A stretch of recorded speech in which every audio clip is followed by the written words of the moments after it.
Hi, everybody. This is Blaine DeSantis for Books and Looks, brought to you by Podcast Studio X. Yes, folks, it's my weekly podcast in which we take a look at a book I've been reading, have an interview with an author, and then a look at something that's been going on in the world. Lots going on this week, but I think you'll be surprised at what I'm going to be looking at. Hey, friends, it's getting into that time of year now. Things are cooling down, so it's time to crack open the books. That's right, crack open the books. Keep listening to the podcast because we want to keep these numbers going. All right, you've been doing a great job, but, always asking for no more than to listen, to share, to have your friends listen, because that's how things grow. And I'm going to tell you what, not only do we have the podcast, we've also got viewsonbooks.com, which is my website where I review books. And I'm going to tell you what, for an independent guy who doesn't do any real, how should I say that, promotion for my website, the numbers that I get in the book reviews are out of this world. So keep reading, keep listening. Books and Looks doing real well. And what are we talking about this week? Well, friends, this week I've got Heather B. Moore with us, and she has got a book called Under the Java Moon. Now, that sounds sort of romantical. That sounds sort of light novelish type thing. Don't let that title fool you, friends. This is about a very little-known part of World War II. It takes place in the Dutch East Indies, I think in Java, most of it, in which the Dutch were imprisoned by the Japanese and put into POW camps. That's right.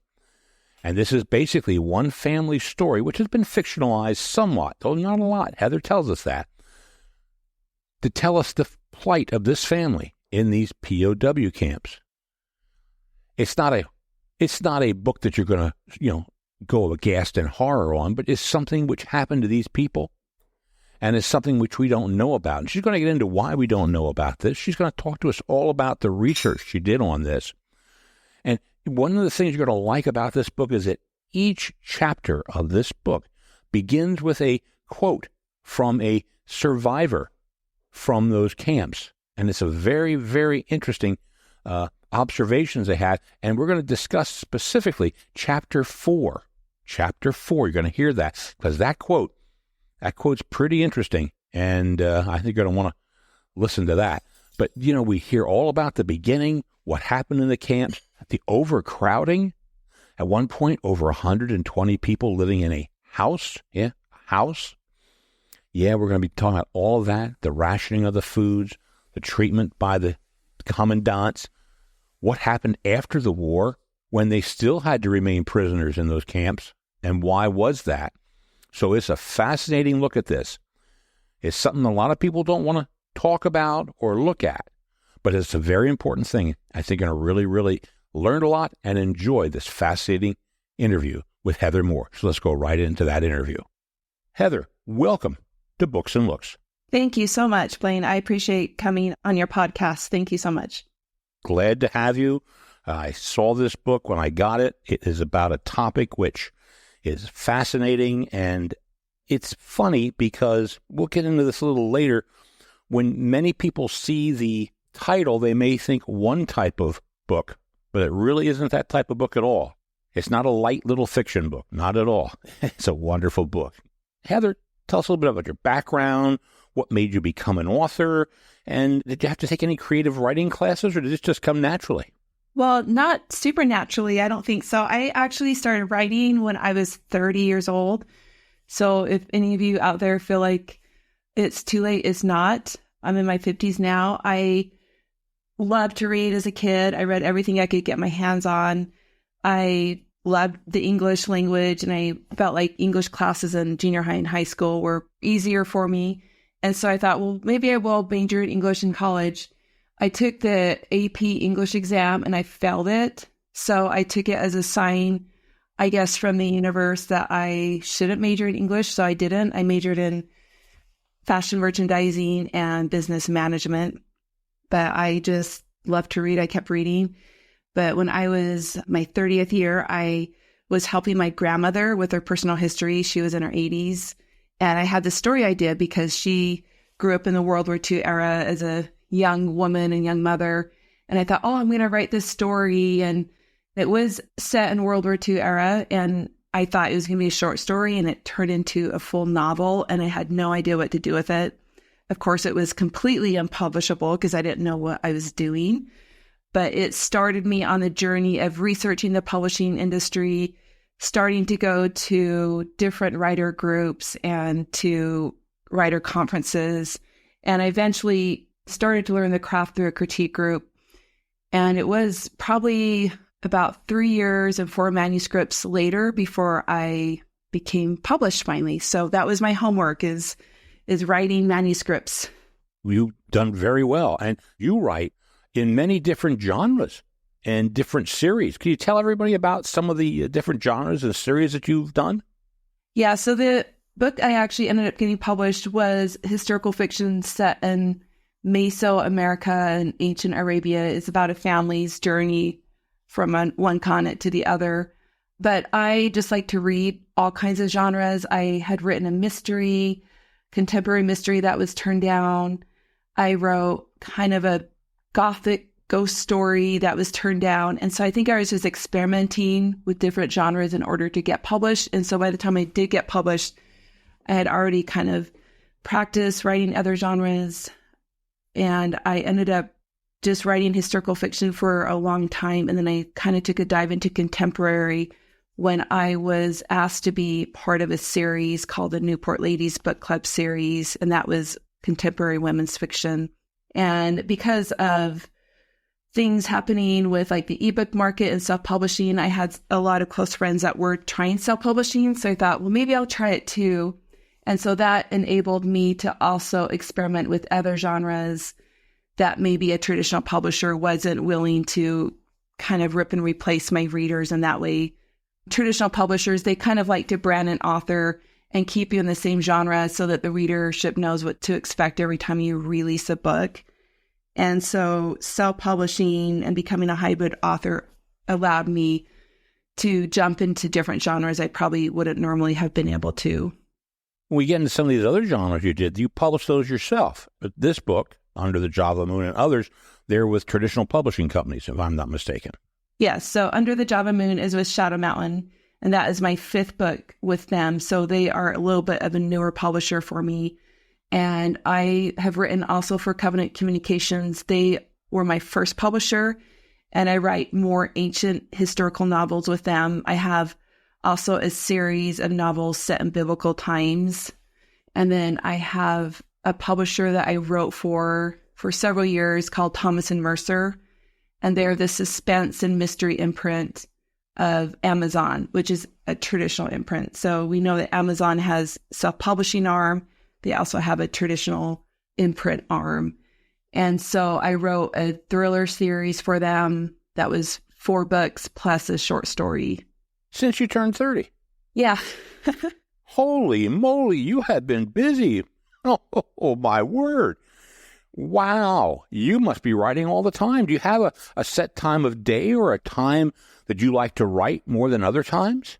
Yeah. So my kids are all out of the house now. And so I have more flexibility in writing. But when my kids are younger, I just got into the habit of writing when they're in school. And so I'm still a morning writer. I usually start around 7:30 or 8 in the morning, and I write till around lunchtime. And I also set word count goals. So I'll, on average, write 2,000 words a day, 5 days a week.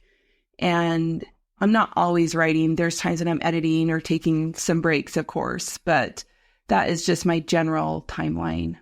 For all my listeners out there who also like to write, do you work in different genres at the same time, or once you start a book, that's all you focus on? I have done different genres at the same time, but I didn't like that because, well, the pro was you don't get writer's block because of you're having a bad day on one book, you just work on the next book. But the con is that you feel like it's not flowing and it's a lot to keep track of. And the genres, I feel like, have to be quite different. Like if you're writing contemporary romance, that's very hard to divide up. And so when I'm working on a book, that's all I'm doing. I'm researching and writing that book. But sometimes if I have a previous project, I might have an edit come in. And so I would have to take the week off to just work on the edit because you're going back into another world and you're trying to remember things that maybe you haven't been focusing on lately. That's true. That's like when people ask me, how do I manage to read 6 or 7 books at the same time? They're all different genres. They're all set in different things, different areas, and you can segregate things that way. So same thing with you, but wow. When you grew up, did you have any favorite authors or any books that you really enjoyed while you were growing up? I would go to the Orem library. I grew up in Orem, Utah, and I would check out The Limit, which was 12 books. And I loved mysteries. As a kid, of course, that would include things like Nancy Drew. But pretty soon I thought, well, those stories are kind of elementary. When I was 10 or 11, I thought, well, I've outgrown those stories. So I would sneak into my sister's closet, and she had Mary Higgins Clark books, which were all mysteries, of course.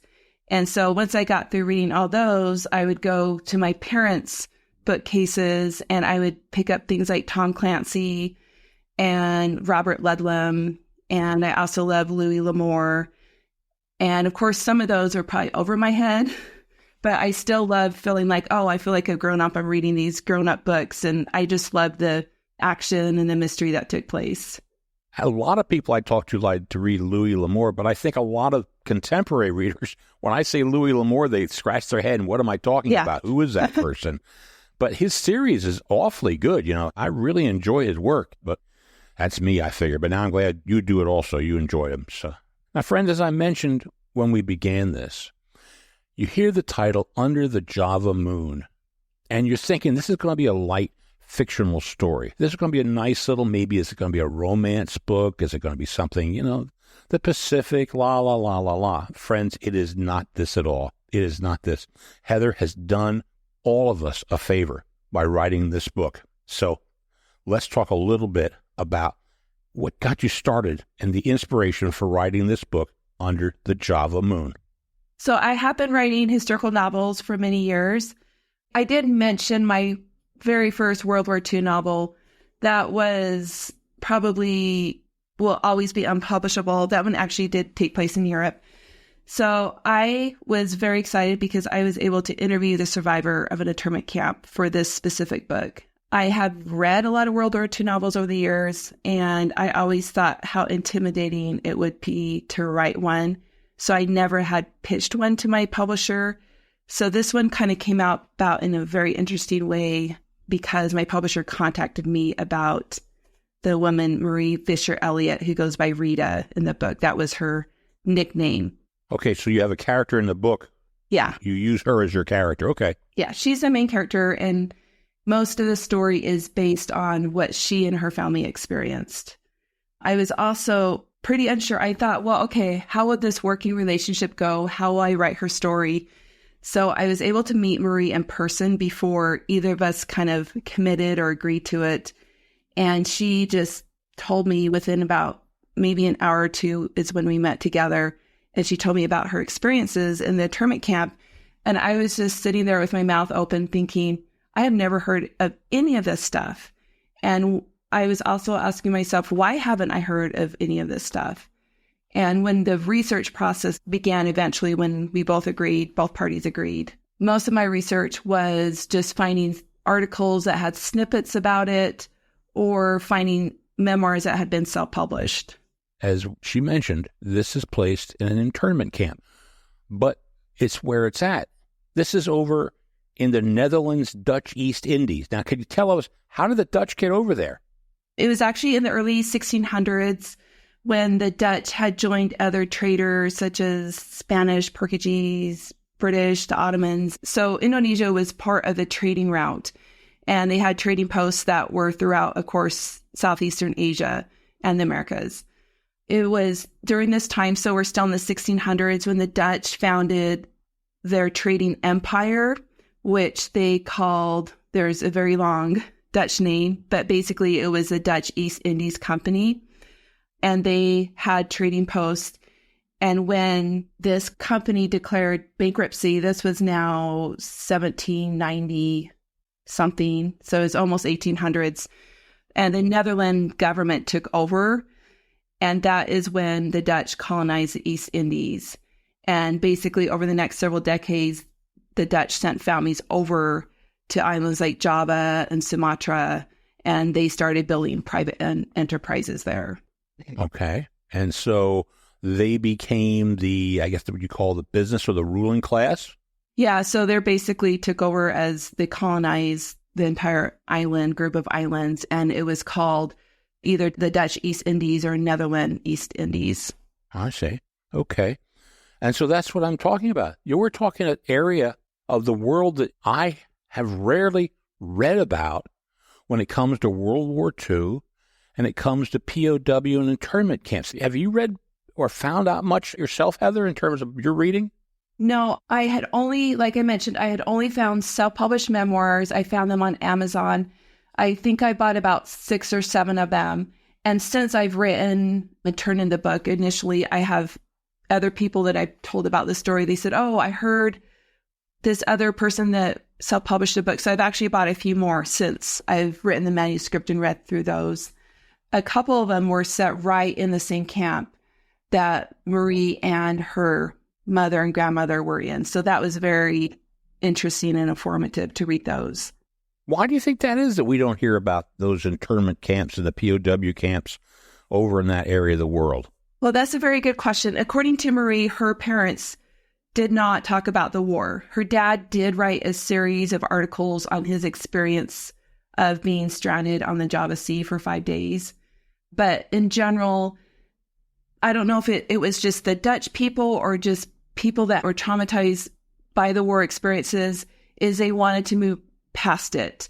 And so emotionally talking about it, they felt like it was still kind of living inside them. And so Marie grew up where people would ask her mother questions or even herself questions, and they would find a way to just give a very short answer and gloss over any explanations.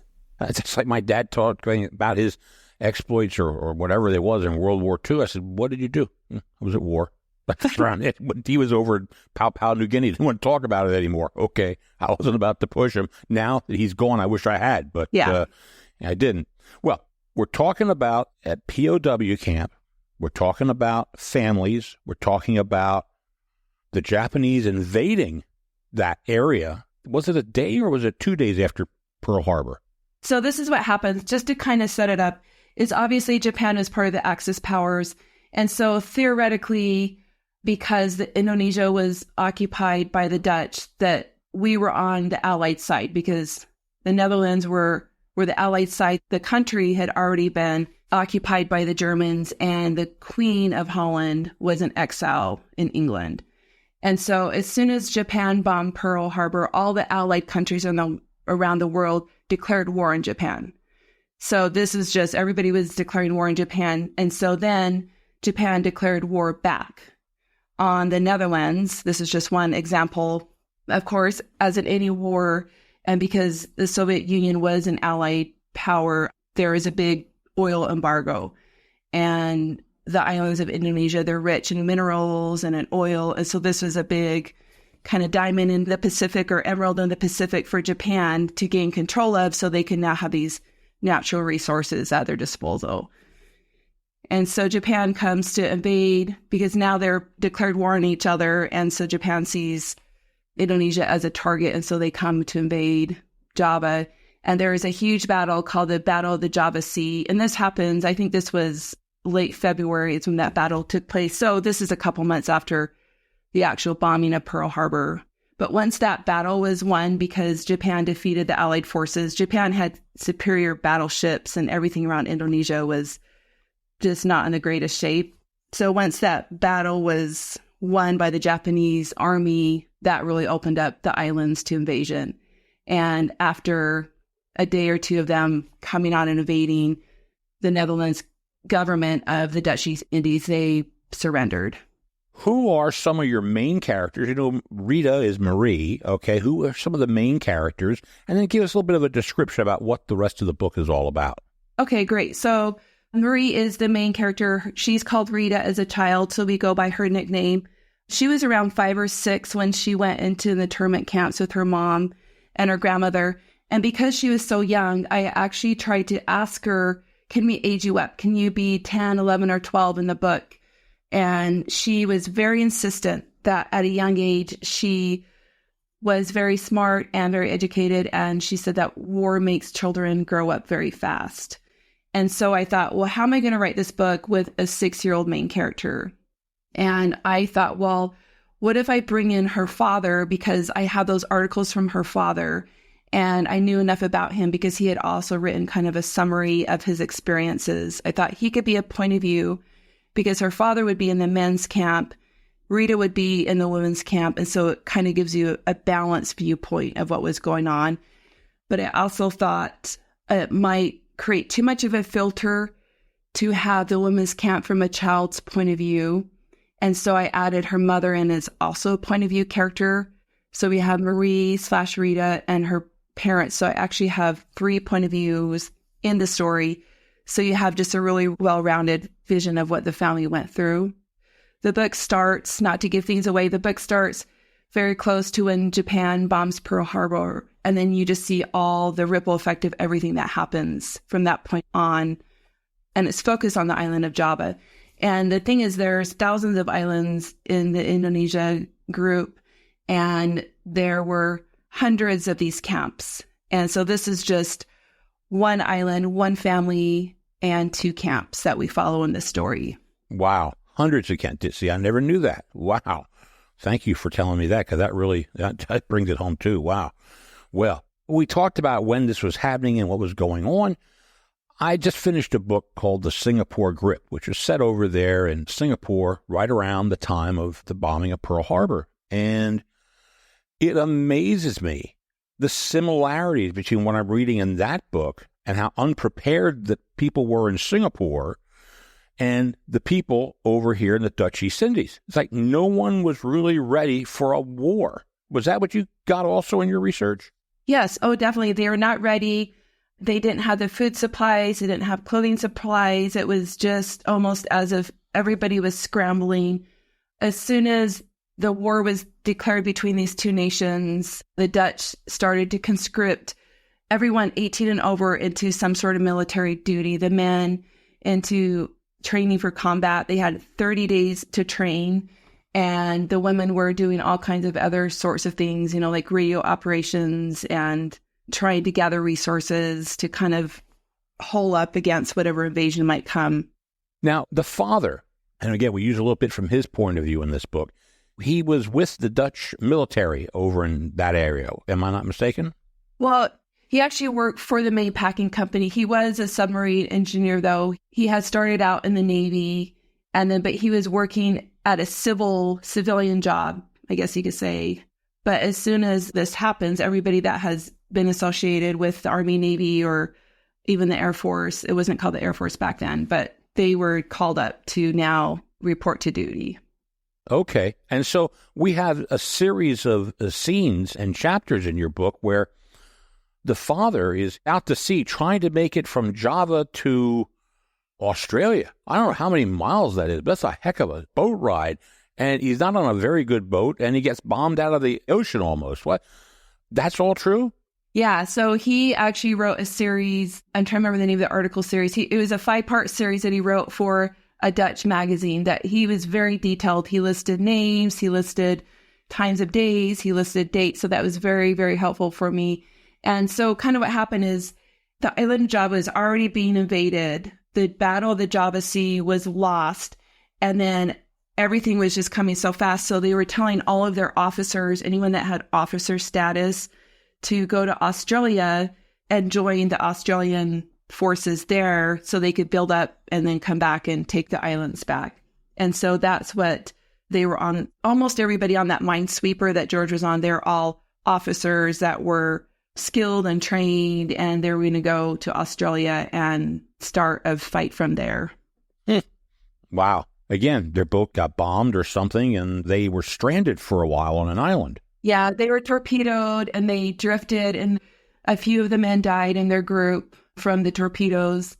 There's a battleship that spotted them, and then they were in a dinghy just floating for 5 days until they finally got to a group of islands called the Thousand Islands. And they were there for a couple weeks trying to survive and figure out what their next moves would be, because by this point, they're surrounded by Japanese occupation on other islands. And so they finally decided to set out and try their luck of escaping again. Everybody was turning everybody else in. They saw somebody, hey, so here's somebody over there. So, wow, that's a heck of a story we have. And I think he ended up, well, at least in your book, he ends up with a bit of a limp or a bit of a physical problem with his leg or foot, if I'm not mistaken. So Marie explained that her dad had this kind of big indent in his toe where a bullet had nicked it.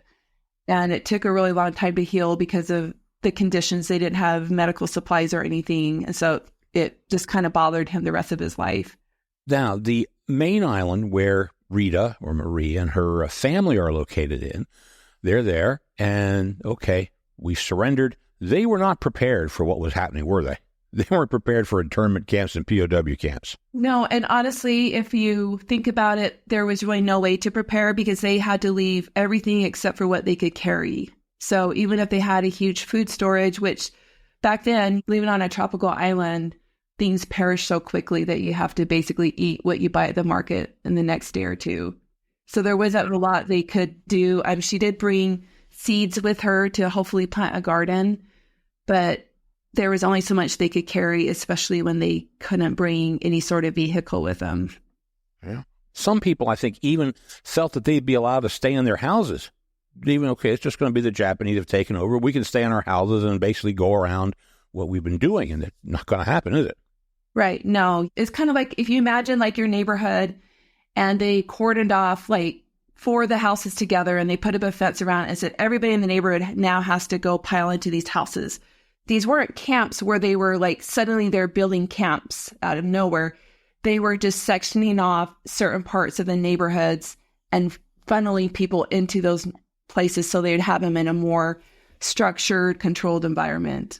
How many people were living or were jammed into some of these houses? Do you know? I think there's like, just remember some of my research, like 100 to 120 by the end of the war is they had really crowded them in. And it was because they kept funneling more and more people into, more and more refugees into these camps. Wow. Now, shortly after the invasion and the surrender, there is a person who talks to us, and I forget whom it was, but they talk about something called Jojo Bojo. Is that that's the way you pronounce it? Jojo Bojo? Your guess is as good as mine. Okay. Folks, if you want to look that up, it's DJOJOBOJO. Jojo Bojo. What is Jojo Bojo? Yeah, so this is a legend. And in fact, there was a Javanese king. So Javanese means that they are native to the island of Java. And he ruled actually in the 12th century. And he is very famous for his oracles or his prophecies. And he had a series of them. And one of them was this legend that predicted that the Javanese people, which is the island of Java, would be ruled by light-skinned people for 3 centuries, so for 300 years. And then those people would be driven away by a yellow-skinned people coming from the north. And those people from the north would occupy the island for the lifetime of a rooster, which is about 3 years. And then a new leader would appear, and then the Javanese would obtain independence again. So it's a little bit eerie. In fact, my copy editor asked me if I really wanted it in there, if I should take it out. And I said, no, I like it because it represents what people were believing was happening. Like, so it's almost a celebration in the beginning when Japan came, especially for the native Javanese, is they think, oh, this is part of the prophecy. This is what's supposed to happen. So they kind of took comfort in that theory until they realized that how hard life was going to be living under such strict conditions of rationing and all that kind of stuff. I'm very happy you convinced them to keep it in, because the minute I read that, I quickly went to find out what it was all about. And I said, wow, this is something I never heard of. So I think people will be interested in finding all about Jojo Bojo. So thank you. One of the things, friends, that when you get to this book, and I really recommend you out and get this book. It's a fantastic book. In front of each of the chapters, there is quotes. These are quotes from diaries, prisoners, survivors. Maybe some weren't survivors, but they're quotes that people who survived this. And then we go in and talk about the chapter after that. But some of these are so amazing, and I really want to direct our attention to chapter 4, because this was very fascinating. The one gentleman, Johannes Vanderbroek, he said, but because there was no state of war, they could do no better than keep a watchful eye on the many Japanese living in the country. Japanese merchants, photographers, tailors, dry cleaners, they tended to be the best in whatever trade they were in.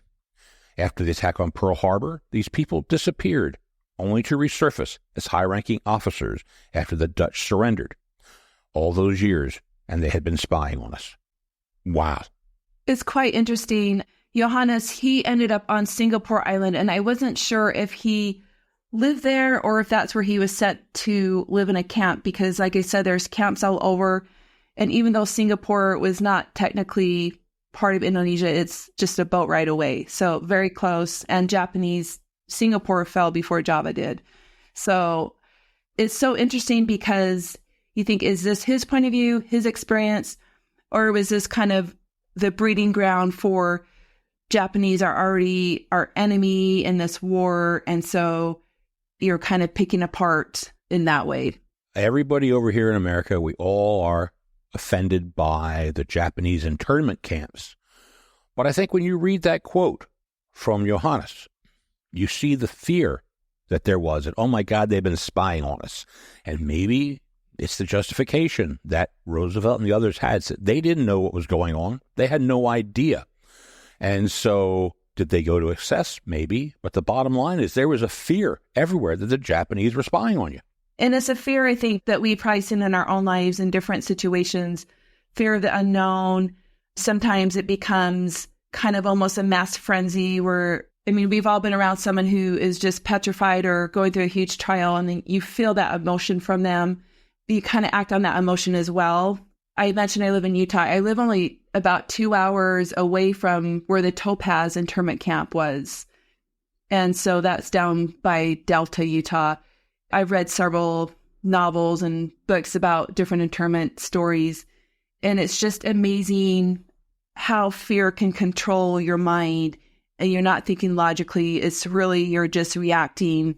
You had brought up before how when George was floating on the Java Sea and not knowing if he could land on an island or trust anybody because they would probably be turned in, and everybody was kind of like every man for himself in a way. Yeah. Well, we have two prison camps that we're looking at. We think the first is called Xidang for the women and Glodok for the men. Yes.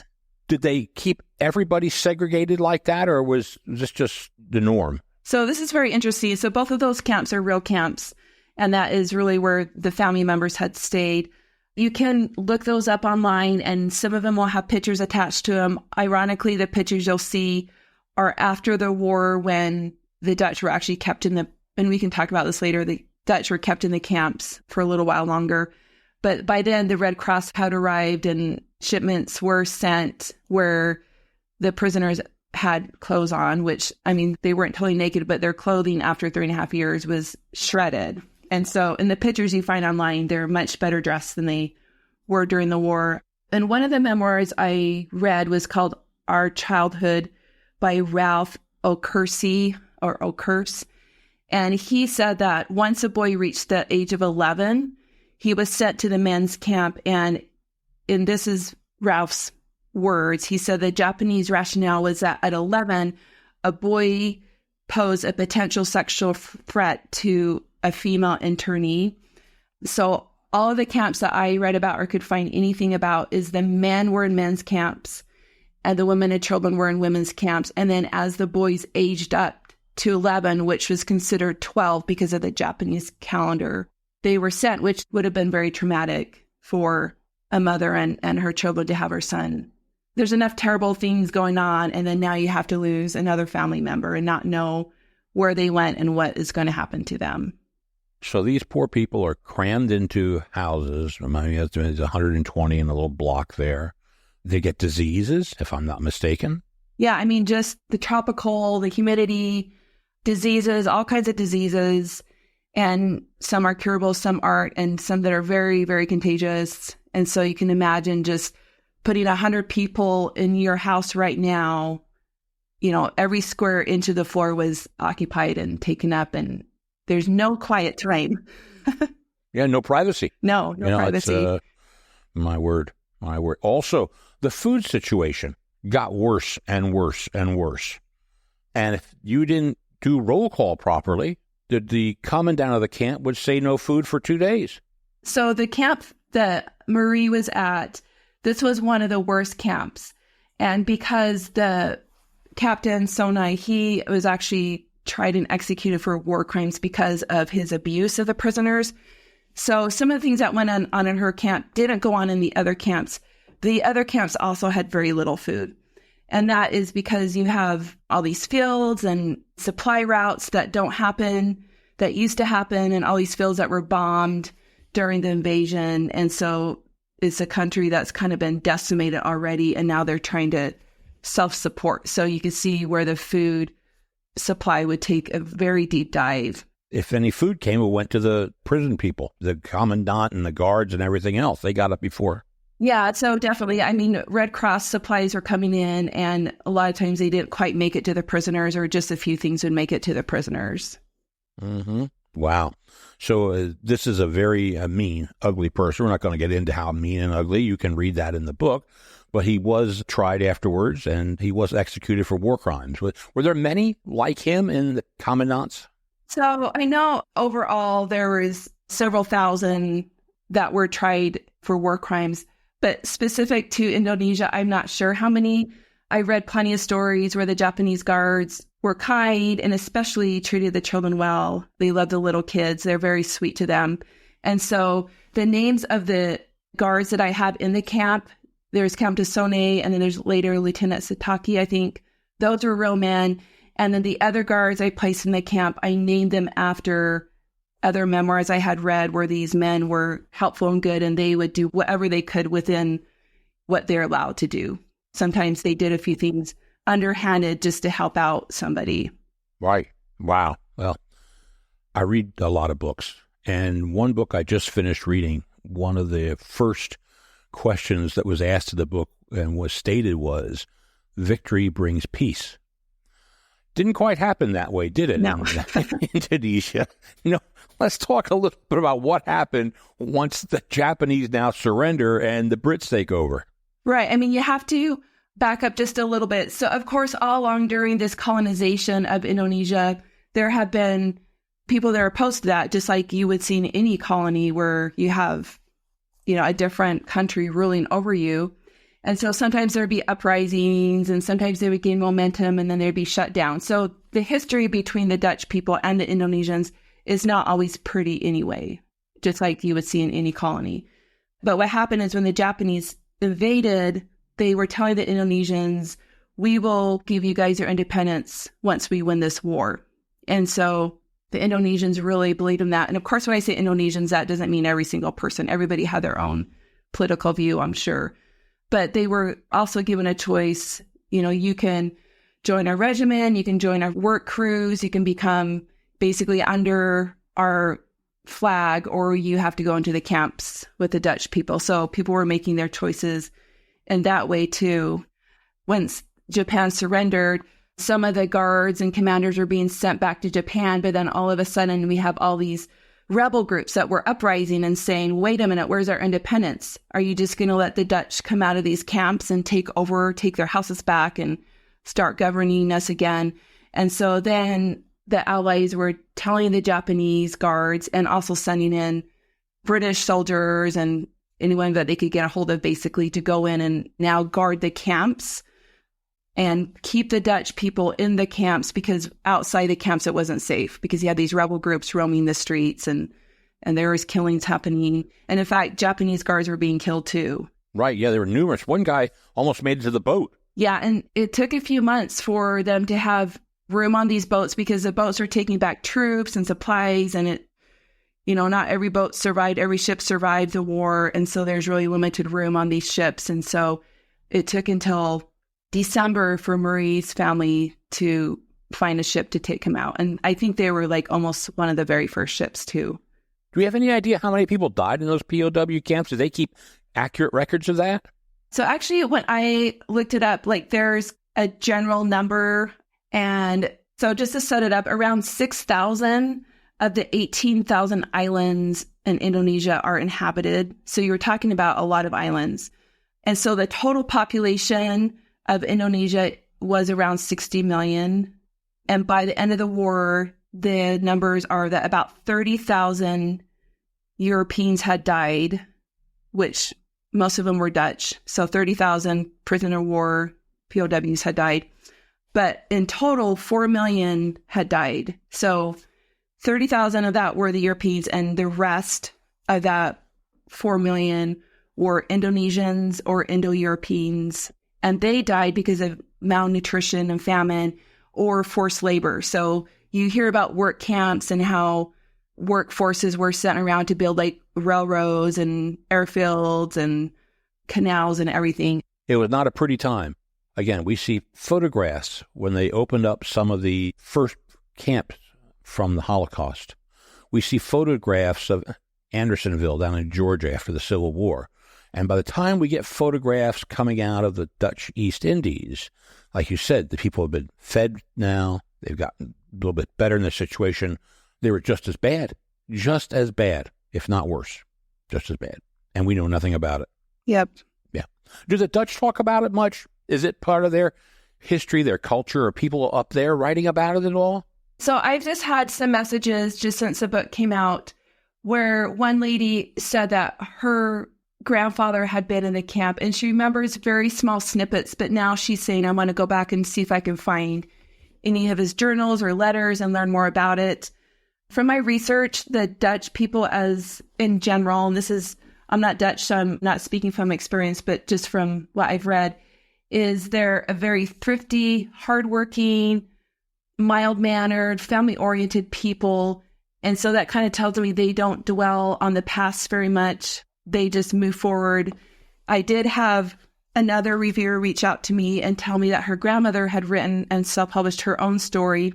But her grandmother said when she got back to Holland, well, everybody was taken off of Indonesia, so a lot of them were repatriated back to Holland or some to Australia or Canada or America. But no one wanted to hear her story in Holland because they said, well, we've been occupied by the Nazis.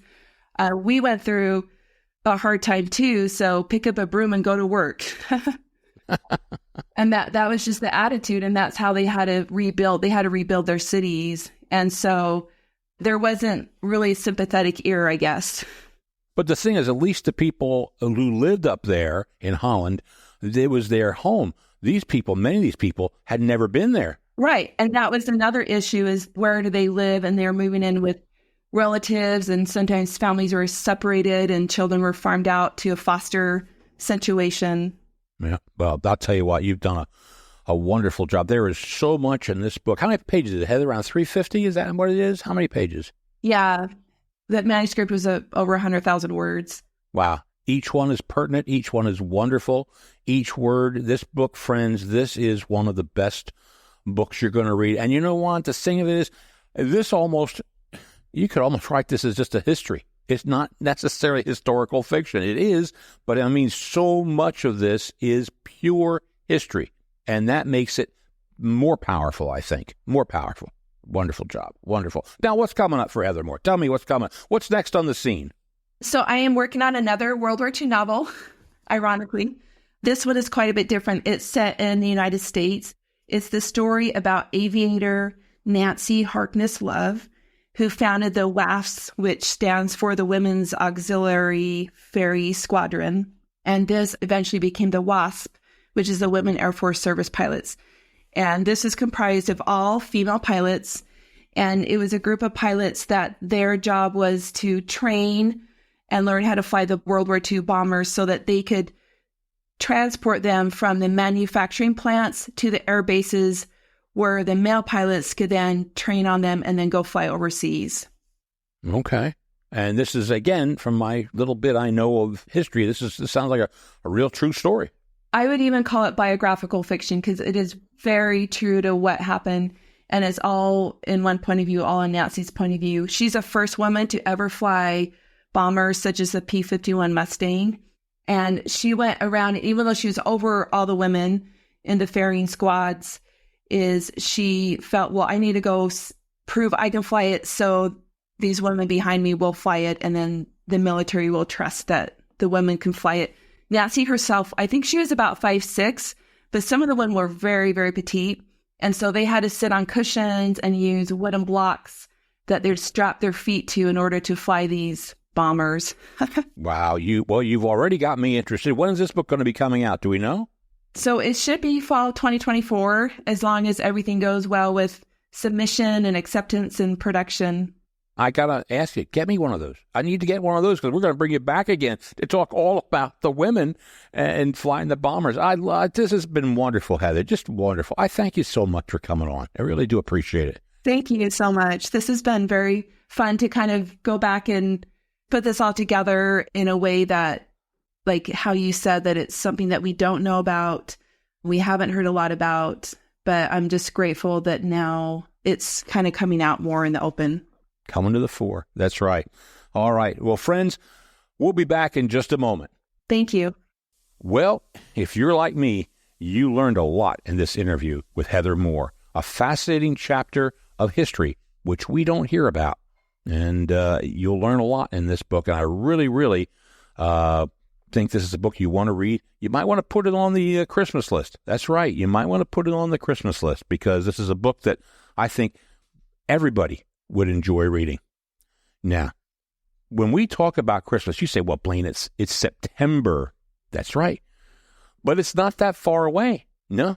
And so what am I looking at this week? Folks, I'm looking at Yola Boca Flood. That's right, Yola Boca Flood. You've never heard of Yola Boca Flood? Well, few people have, but I have, folks. And that's because it comes from Iceland. And what is Yola Boca Flood but an Icelandic tradition begun in 1944, which is now makes it almost 80 years old, in which the Icelandic people gave presents the night before Christmas of books. That's right, literally paper books, the books, like we are used to, printed books. They gave it to all their friends, their family, and they began reading that night before Christmas. That's right, the Christmas present, that one specific present was given the night before. They gave it because there were shortages of books, shortages of paper, was certainly something we don't have a problem with now. But just think of that. Giving your family, your friends, or your children, grandchildren, a book the night before Christmas. Not a toy, not an electronic gadget, not candy. No, a book. And then the thing is, you don't then send them home. You all sit around together and begin reading your respective books together. Yeah. It's called Yola Boca Flood. And it literally means Christmas book flood. Okay? And it's a wonderful tradition. And I decided that this year, I'm going to be starting it in my household. I know Magda needs a book. She needs many books, and I know she wants a cookbook, but she's going to get a book on organization, I think. Nathaniel needs business books. Sarah's got books. I think I'll get her a Pokemon book. I don't know. She loves Pokemon, my daughter. And, I'm not sure what I'm going to get Ethan. Maybe something on computers or robots. I'm not sure. Matthew, maybe a book on horses, probably. What are you going to give your family? Do you know what your family wants? Yola Boca Flood. Friend, it's a fun thing to do the night before Christmas. Even if your family's not with you, send the book through the mail. That's right. Physically send a book through the mail to them. By the way, if you get a book and send it through the post office, there is zero charge for that. That's right. It costs nothing to send a book through the mail. That's right. Just go in and say, I'm sending a book. You get what they call the media rate, which is zero. Okay? Yola Boca Flood. It's a tradition from Iceland. And I tell you why, it's going to be a tradition here in the DeSantis family, here in Greenville, South Carolina. So anyway, on behalf of viewsonbooks.com, on behalf of Podcast Studio X, this is Blaine DeSantis for Books and Looks, saying, may all your leaves be pages in a book.